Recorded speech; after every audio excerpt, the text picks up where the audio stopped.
In this series of videos, we'll see how we can work with geometries using Dynamo. Let's change this from automatic to manual and search our first node, that is Point.ByCoordinate.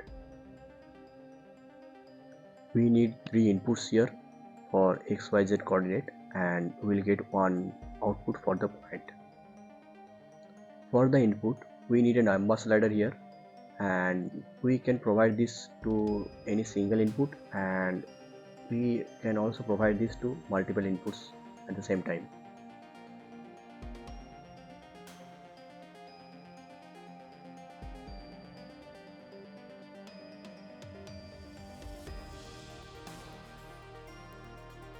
See, our point is created at the origin, and we also need another point.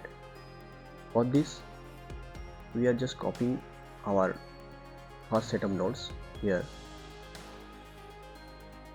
We need another slider here for creating a point in X or Y direction, considering Z as 0.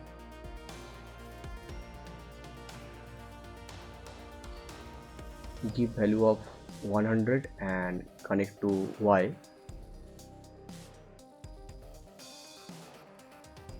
See, our point is created here.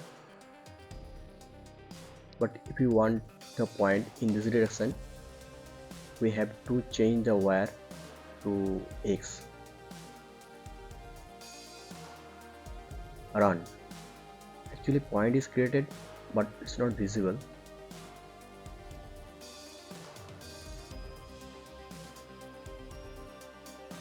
Let's change this to zoom to fit.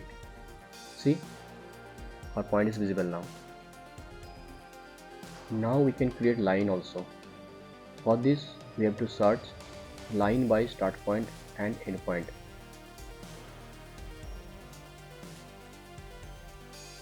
See, 2 inputs needed here. One is for start point and another is for endpoint, and we will get output as line.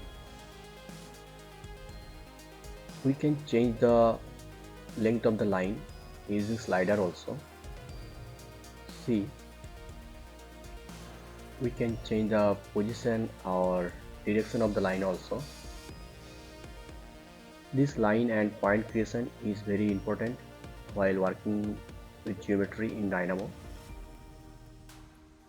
In next video, we will see how we can create circle and regular polygon using Dynamo. So if this video is helpful to you, please like this video, share this video and subscribe the channel. Thank you.